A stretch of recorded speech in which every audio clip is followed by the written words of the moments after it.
Welcome. Allow me to briefly introduce myself. My name is Javier Silvania, and on June 14, 2021, I took office as the Minister of Finance of Curaçao. My responsibilities include the tax administration, customs, the financial investigation unit of Curaçao, and the Central Bank of Curaçao and St. Martin. Before taking office, I was regularly consulted as an expert advisor at the Ministry of Finance. I received my master's degree in tax law and tax economics from Tilburg University in the Netherlands, and I have over 20 years experience in the tax field. I worked for many years at the tax authority, both in the Netherlands and in Curaçao, and have been the program director of fiscal tax and economics at the University of Curaçao. I am also a co-founder of a certified professional education institution in Curaçao and Suriname. In Curaçao, the motto of the political party of which I am a member is Mi Coração Tabati Papação, which in English literally translates to My Heart Beat for Curaçao. Curaçao, an island of about 150,000 inhabitants, is located in the southern Caribbean Sea, just 70 kilometers off the Venezuelan coast. Curaçao is the largest of the 6 islands in the Caribbean that make up the Dutch Caribbean. Unlike many other Caribbean islands, tourism is not the only well-developed sector. The Curaçao economy is quite diversified. Logistics, the international financial sector, transnational education, and oil processing are also important economic pillars. The Curaçao gaming legislation. Curaçao is moving towards more innovative regulation of the online gaming industry as part of a broader process to modernize the country gaming laws. Since taking office as Minister of Finance, the legislative process related to the regulation and modernization of gaming offered from Curaçao has been one of my priorities. My presence today at SIGMA, one of the most prestigious conferences, is one of the many steps we will take to put our island on the international map as an important player in the online gaming industry. My policy as the Minister of Finance is based on accountability. In my opinion, being accountable means being transparent with all stakeholders. Informing and listening to feedback is essential for transparency and to eliminate misunderstandings. I understand that it is impossible to satisfy the needs of all those involved, but we strive to come up with the best and most acceptable framework. I will certainly focus on that during this presentation. The first step is to arrive at a new draft of the National Ordinance on Games of Chance. I will hereinafter refer to the law as the LOC. I started with the LOC almost immediately after I took office in 2021. These guidelines and policy are now in the process of being further defined in close cooperation with the stakeholders, with whom I personally meet monthly. The introduction of the law aim to increase direct and indirect revenues from the online gaming sector for Curaçao, particularly through the introduction of a renewed and efficient system of licensing fee and other levies. By imposing a substance requirement on the entities in the gaming sector that fall under the scope of the law, we can realize two important policy objectives of the new law. One, gaming companies in Curaçao will be held directly accountable thanks to the supervision of the Curaçao Gaming Authority. Two, we are creating more employment opportunities for locals and international specialized workers. It is anticipated that additional employment will be created in IT, business support, administration, and compliance, amongst others. Curaçao offers residence permits, including the expat permit. Curaçao is currently restructuring its immigration laws and policy to facilitate easier immigration for investors and specialized workers. I have heard often enough that we also shall lose operators and therefore revenue with the introduction of the new legislation. I am aware of that.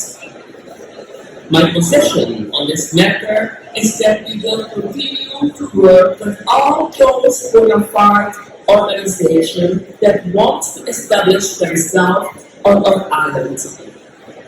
We certainly will not miss non-compliant organizations who want to hide their business activities through Curaçao. Our focus is on improving our global reputation in this sector.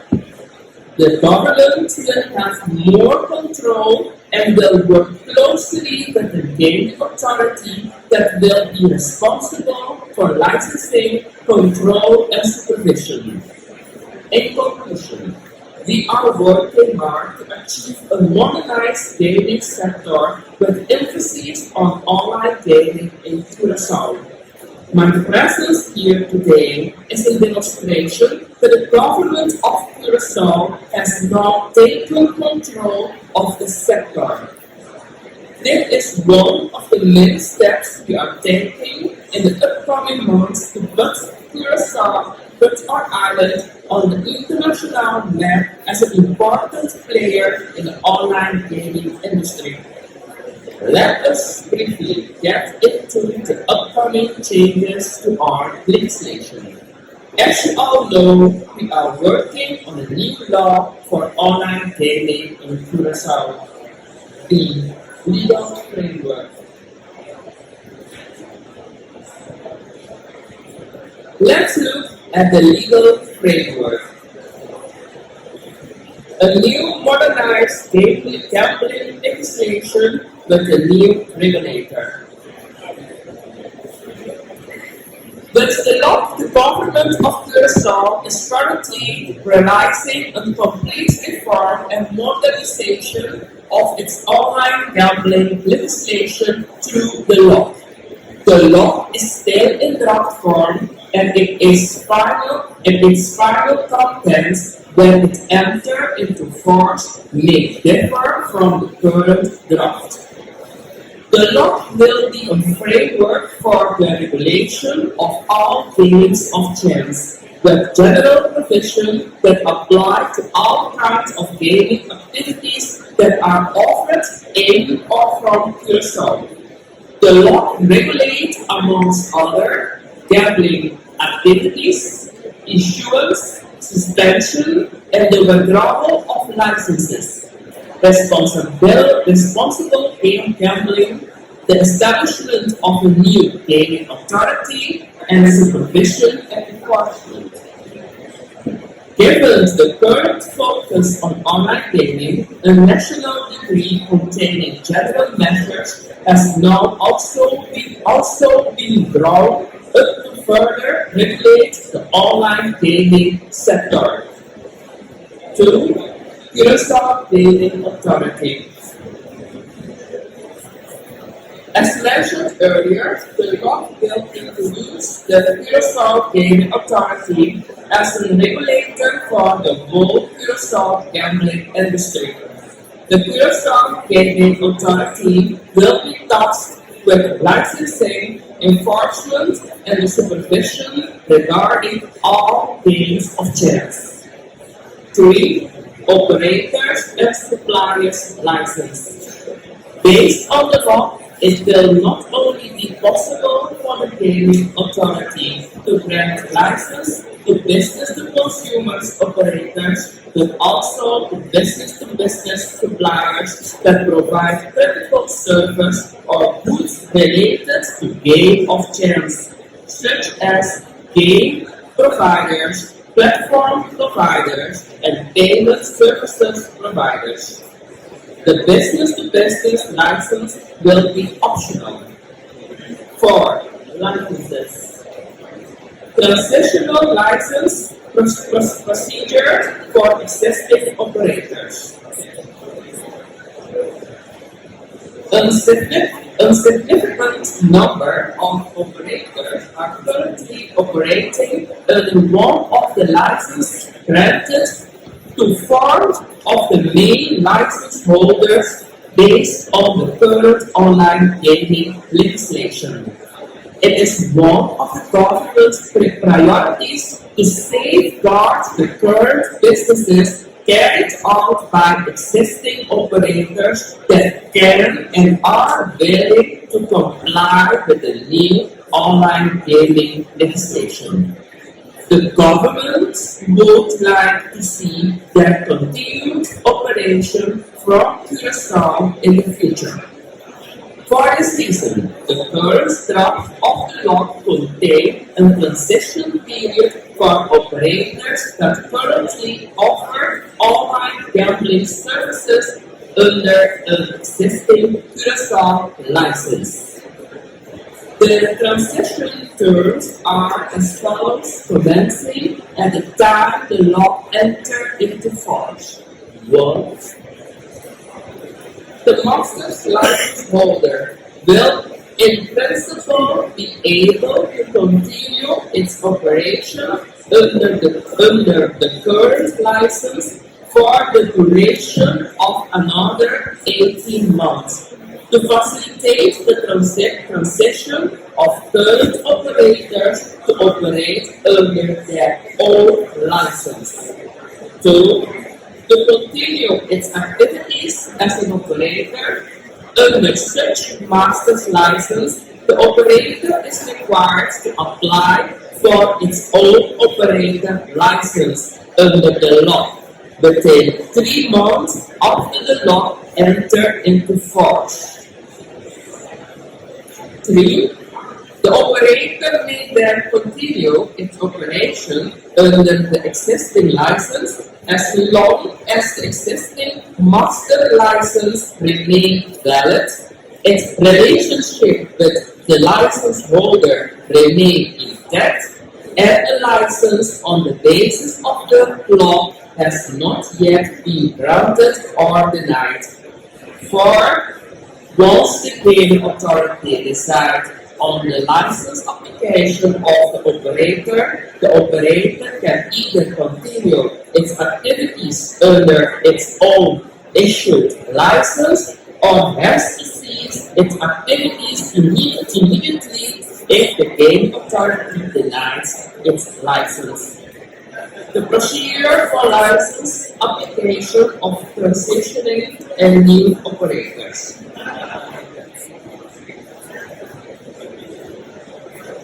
The gaming authority will inform applicants within 2 weeks whether its application is complete or requires adaptation.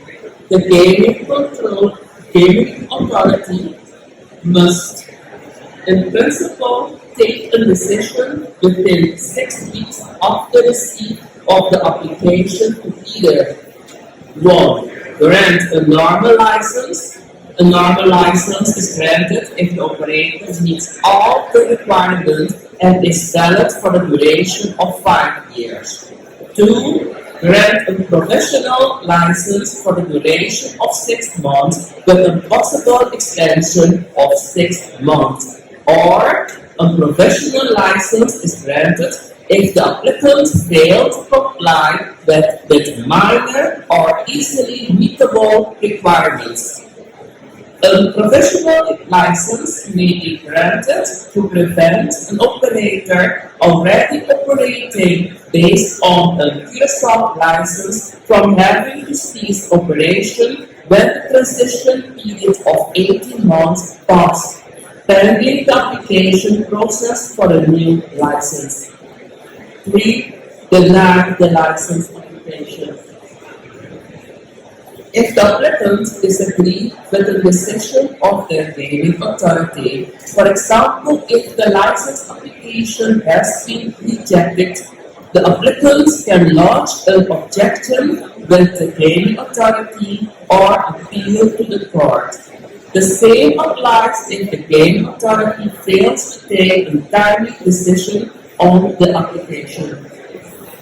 A provisional license will in any case not be granted if the due diligence and fit and proper tests conducted on the applicant were unsuccessful. 5. Non-transferability of the license and responsibility of the license holder. All licenses granted by the gaming authority will be non-transferable, nor can they be used to provide other parties to operate as a gaming operator under such license. The current master's license and so-called sub-license structure will no longer be allowed. License holder will be personally responsible for the execution of their license as well for the obligation associated with it. This does not imply the prohibition of white labeling. 6.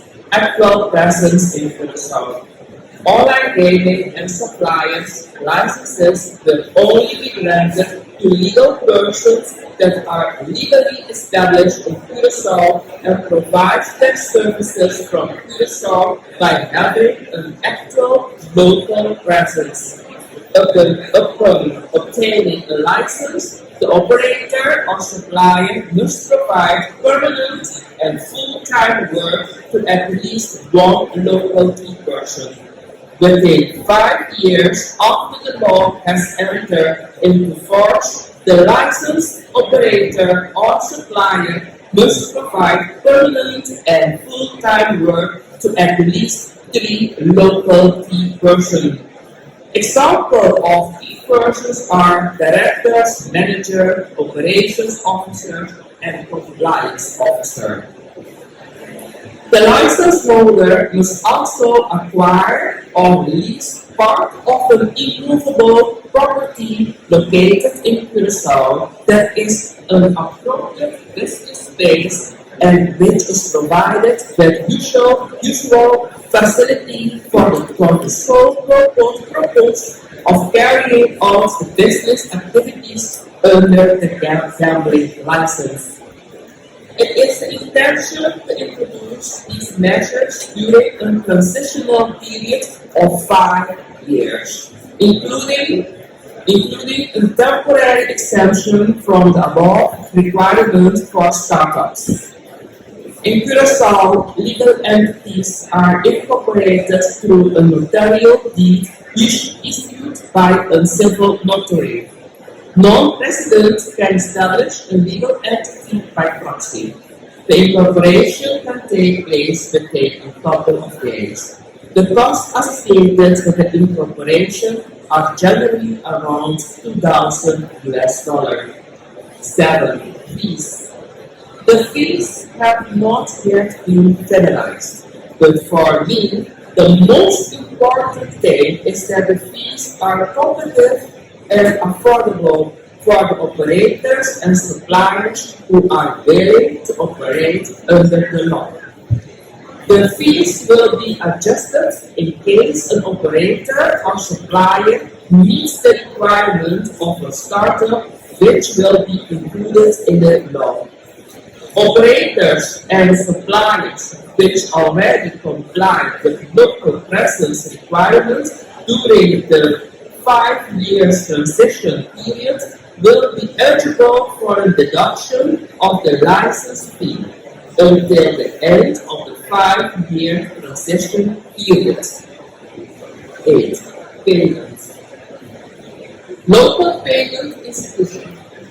I'm very well aware of the challenges which the sector encounters regarding the payment of local costs. The Council of Ministers has approved to continue the process of establishing a local financial institution that will provide the gaming sector with the possibility to make local payment without the need of a bank account at a regular bank. More detail on this special financial institution will follow. Crypto. Cryptocurrency is currently not yet regulated in Curaçao and is therefore not prohibited. The law will contain a clause permitting the sector to make and receive payments in crypto, which will be applicable until crypto regulation enters into force. 9. Online registration portal. In the interest of a smooth transition, it is the intention to introduce a registration of existing operators through an online portal prior to entering into force of the law. The details for the online registration portal and the requirements to register on the portal shall be published shortly. 10. Implementation of the law. Implementing the new gambling legislation is one of the main priorities of the government of Curaçao. It is expected that the law and the national decree on online gaming will be launched in the second quarter of 2023. C. Tax regime applicable to online gaming in Curaçao. From a tax perspective, Curaçao also offers some attractive tax facilities for companies, including online gaming operators. In this context, I will elaborate on some of these facilities. Investment tax incentive. For companies intending to build a premise in Curaçao, the so-called investment tax incentive can be applied. This entails an exemption of most taxes for a period of up to 10 years. This tax incentive to companies active in certain designated sector. This tax incentive is available to companies active in certain designated sector. We are currently working on a national decree which will make this tax incentive applicable to the online gaming sector as well. To enjoy the benefits of the tax incentive, among others, the following condition must be met. The establishment requires an investment of around $3 million. The company will provide permanent and full-time work to at least 10 locals. 2. Expatriate regime. When attracting highly qualified foreign personnel, an application for the expatriate regime can be filed with the tax authorities, resulting in wage tax exemption for these personnel. 3. Sales tax. Based on current legislation, sales tax is due with respect to transactions performed by operators in Curaçao. Business-to-consumer service from online gaming operators to their foreign customers is impossible except for from sales tax. The foregoing does not automatically apply to business-to-business transaction. We are currently working on a specific sales tax exemption for the online gaming sector. This is what I want to share with you today. I trust this was helpful and hope that this benefits you in your current or future business in Curaçao. Thank you for being present, and I would like to see you at our table in the VIP lounge. Thank you.